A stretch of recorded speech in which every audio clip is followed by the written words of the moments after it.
Nagpalang araw mga kapits. Ngayon ay bantay na naman tayo sa tindahan. Last day natin dito sa tindahan kasi bukas report tayo sa Manila for duty na mga kapits. Security na ulit tayo mga kapits. Sana matanggap agad sa interview mga kapits. Ito yung ginagawa ko mga kapits sa tindahan. Tambay. Pag walang customer, ayos-ayos ng paninda. Ayan. Yun lang mga kapits. Maganda kasi may negosyo ka kahit maliit mga kapits kasi may pinagkukunan ka ng panggastos katulad ng pagkain mga kapits. Hindi mo na isipin kung ano yung ulam mo, saan kakuha ang bigas. Yan. Bigas din kami tinda mga kapits.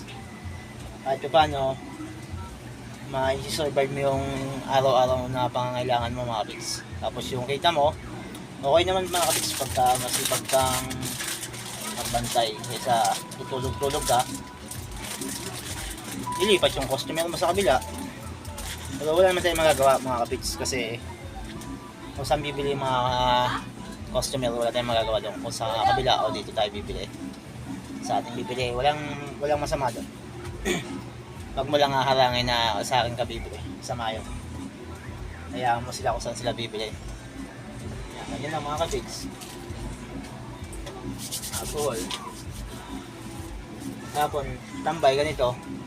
Minsan nakakantok din pagka talagang alas 12 hanggang alauna yan. Nakakantok mga pits hanggang alas 3.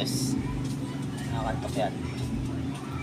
Kasi wala masyadong bumibilihan mga kapits.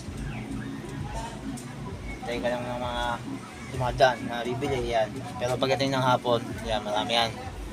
Pagtungtong ng alas 4 hanggang alas 6, minsan hanggang alas 7 pa nga eh. Kami naman hanggang alas 10 lang ng gabi para makapagpahinga ng maayos kasi magaling kami nagbubukas alas 6 or alas 7 ng umaga mga kapits.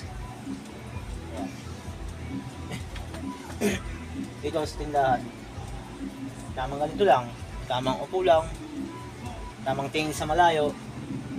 Yan. Kumikita ka at sa isang kape kita ka ng dos o di pag naipon mo sa maghapon yun malaki ang kita.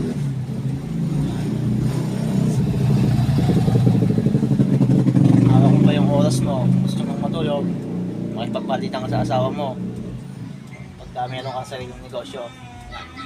Pero bago mo maitayo itong negosyo mga kapits, kailangan mo muna ng puhunan saka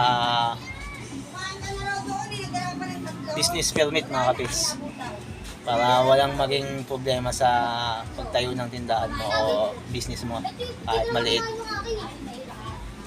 So, puhunan namin na ay hindi ko alam kung magkano na. Siguro nasa ano na ito mga kapits. Kasama na lahat-lahat. Mga 100 plus na mga kapits. Lahat-lahat na yun. Itong ano namin. Paninda namin kahit maliit na tindahan lang ito mga kapits. Ayun lang. Kahit maliit lang siya mga kapits. Pero marami na yun siyang laman. Yan. Yan mga kapits. Yung ating tindahan na medyo maliit pero marami naman laman. Pero kulang pa yung mga kapits. Sana pala rin pagpunta ng Maynila bukas apply na agad tapos duty. Yan. Malaki na kasi yung sahod ngayon sa Manila mga kapits. Ngayon ay para sa security guard ay 1,200 12 hours pang umaga tapos sa gabi naman ay 1,300 sa gabi kaya medyo malaki na. Maabot na rin siya ng gano ba? Nice.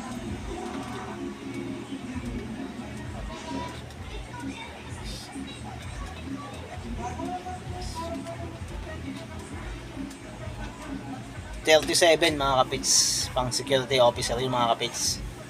Kaya maganda na mag-apply ngayon sa Manila mga kapits. Sana matanggap tayo bukas. Yan lang mga kapits. Salamat mga kapits.